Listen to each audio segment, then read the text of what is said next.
রং লেখা আর্টের পক্ষ থেকে সবাইকে স্বাগতম। দেখো বন্ধুরা, দেখো আবারও একটি ফুল, পাতা এবং টপ ড্রয়িং নিয়ে তোমাদের মাঝে চলে আসলাম। তো এইভাবেই ফ্রি হ্যান্ডে ড্রয়িংগুলো করতে আমি সবসময় স্বাচ্ছন্দ্য বোধ করি এবং চেষ্টা করি ফ্রি হ্যান্ডেই ড্রয়িংগুলো করার।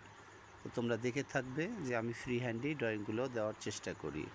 তো এই যে আমি যে আমার পেন্সিল যে স্কেচ ড্রয়িং সেগুলো কিন্তু আমি করে নিলাম এবং ধীরে ধীরে তারপরে এখানে আমি যে রঙগুলো সেই রঙগুলো দেওয়ার চেষ্টা করব। ছোটোখাটো যে ব্যাপারগুলো আছে সেগুলো সলভ করে দিলাম, তবে অয়েল প্যাস্টেল রঙগুলোই আমি দেওয়ার চেষ্টা করি পারতপক্ষে। তো এই যে আমার স্কাই ব্লু যেটা, সেই স্কাই ব্লুটা আমি দিয়ে নিচ্ছি ফুলের পাপড়িতে।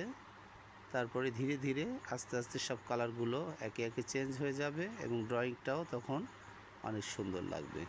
তো রং লেখা আর্টের এই যে ড্রয়িংগুলো আমি আপনাদের মাঝে নিয়ে আসি, বা আমার ছোট যে স্টুডেন্টগুলো আছে যারা দেখে সবসময় ফলো করে, তো তাদের উদ্দেশ্যেই বলছি যে ড্রয়িংগুলো আমি চেষ্টা করি যে সবার উদ্দেশ্যে ছাড়ার। এখানে ছোট বড় সবাই এখানে ড্রয়িং দেখবে এবং শিখবে, এবং সেখান থেকে বাচ্চাদেরকে যেন শেখাতে পারে বা বাচ্চারাও শিখতে পারে, সেই ব্যাপারগুলোই আমি এখানে রাখার চেষ্টা করি। তো এই যে স্কাই ব্লুর পাশ দিয়ে আমি একটু ডিপ ব্লু এখানে ইউজ করছি পাশ দিয়ে, তো ফুলের পাপড়িগুলো দেখতে অনেক সুন্দর লাগবে।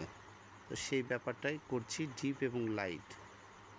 তো এইভাবেই ফুলের পাপড়িগুলো আমার সম্পূর্ণ হলো। মাঝখানে একটু ডিপ হলুদ কালার যেটি, সেই ডিপ হলুদ একটু দেওয়া হলো এখানে, দিয়ে ফুলের যে সৌন্দর্যটা সেটা বহুগুণে বৃদ্ধি পেল। এবং যে ফুলের যে পাতাগুলো দুপাশে, সেখানে লেমন এবং গ্রিন দুটোর সমন্বয়ে পাতাগুলো কিন্তু একটা সুন্দর শেপ চলে আসছে। তো সেই কাজটি হচ্ছে রং লেখা আর্ট থেকে। আবারও বলছি, আমার একটি ইউটিউব চ্যানেল আছে, সেখানে গিয়েও সাবস্ক্রাইব করে দিতে পারো তোমরা।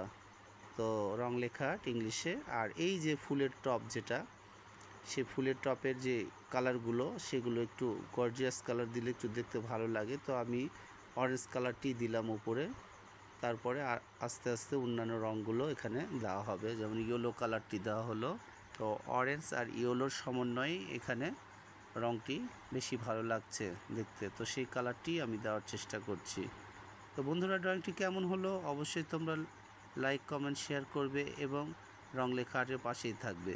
তো আমার ড্রয়িংটি কালারের কাজগুলো কমপ্লিট হয়ে গেল। এইবার যে সুতা পেন্সিল দিয়ে যে আউটলাইনগুলো দেওয়া, সে আউটলাইনগুলো একের পর এক দেওয়ার চেষ্টা চলছে রং লেখা আর্ট থেকে। তো বন্ধুরা, ড্রয়িংটি কেমন হলো অবশ্যই তোমরা তোমাদের মতামতে জানিও। আজকে এখানে শেষ করছি। সবাই ভালো থেকো। আল্লাহ হাফেজ।